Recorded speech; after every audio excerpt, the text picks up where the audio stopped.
খারাপ ফর্ম নয়, টেস্ট থেকে কোহলির অবসরের কারণ অন্য। খোলসা করলেন ভারতের প্রাক্তন কোচ। ইংল্যান্ড সিরিজের আগে টেস্ট থেকে অবসর নিয়েছেন বিরাট কোহলি। মনে করা হচ্ছে খারাপ ফর্মের কারণেই সরে গিয়েছেন তিনি। তবে গ্রেগ চ্যাপেলের মতো অন্য কারণে অবসর নিয়েছেন কোহলি। মানসিক ক্লান্তির কারণেই অবসর নিয়েছেন কোহলি। আগের মতো ছন্দে খেলতে পারবেন না ভেবেই সঠিক সময়ে সরে গিয়েছেন।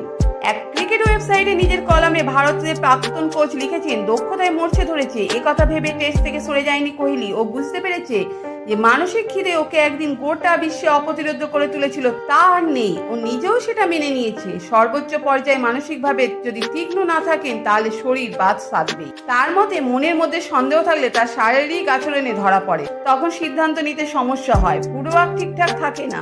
গত 12ই মে টেস্ট থেকে অবসর নিয়েছেন কোহলি।